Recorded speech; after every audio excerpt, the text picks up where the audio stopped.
Nagbayad siya ng pag-ibig, kumakain ng sila. Sana tumol, pero nakahangal. Kaya ang nagusto yan ay makita mo ang ginawa ng nakanyan.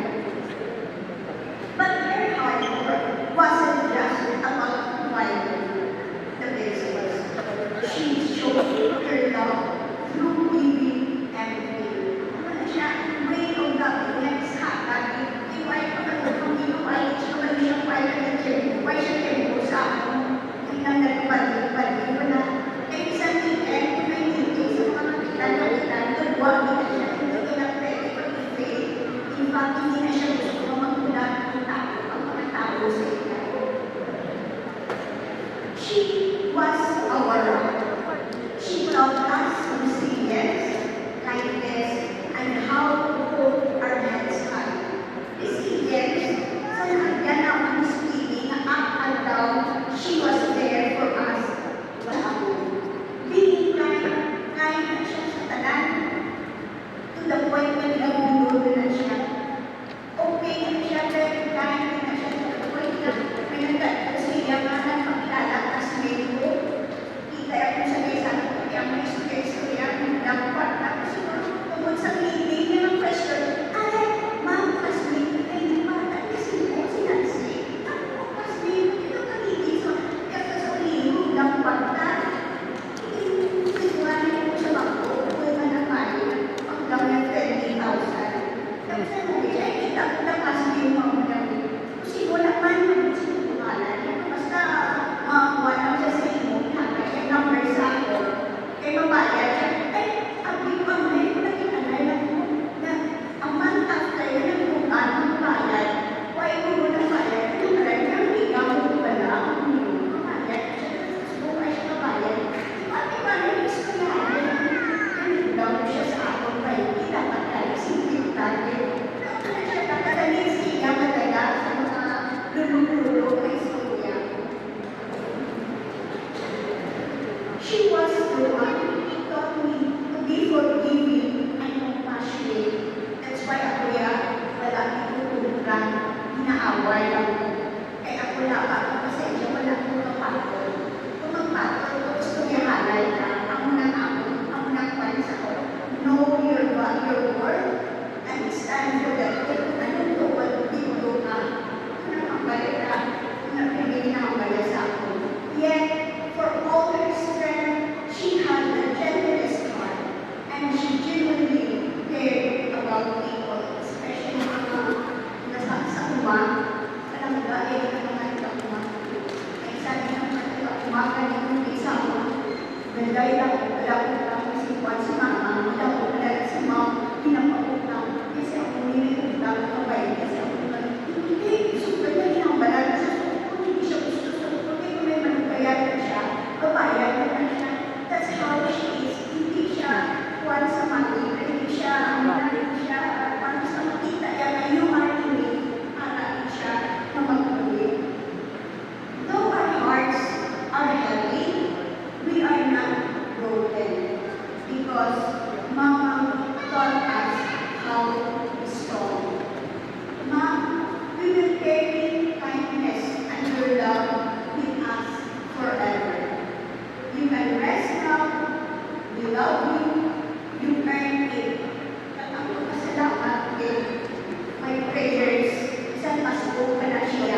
So we are gathered here today to say a prayer goodbye to a woman whose presence was as steady as the flow of the Bago River and as resilient as the earth that she journeyed down.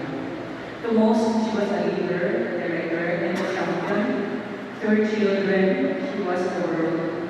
And to me, she was a colleague and a dear friend whose life was a masterclass in what it means to live for others. Si Bibi Rosemary Oka, Mamang to many of us, was not someone who simply occupied an office. She occupied a purpose. Many of us remember her as the provincial director of the DILG, where she navigated the complexities of local governance with a sharp mind and even sharper sense of integrity. Una kami na ni Mamang nakilala na, actually, na-introduce ko sa diya, not even si Mamang o Miss Ano. We were thinking about the Clean and Green project. Ito sa mga provincial kita sa mga nakikinig sa DILG. I think regional na yan. We had prepared, we were prepared to hold a exhibit, but we had prepared a very thick documentation sa hindi mo tabi sa provincial province of Negros Occidental, the Clean and Green project program. So, nagsalipot ko siya bigyan ng documentation ng ginulog ko.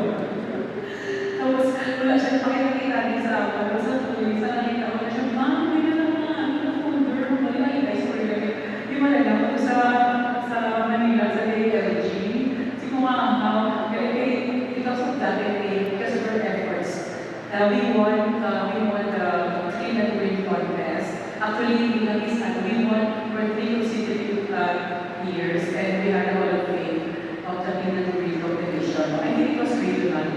Because ulit-ulit yung mga kapatid, siyempre, kaya ako at that time. So, umalang ako niya ang comprehensive program. And dito kami nakilala na yun, medyo ako sukil na side ng mga kapatid.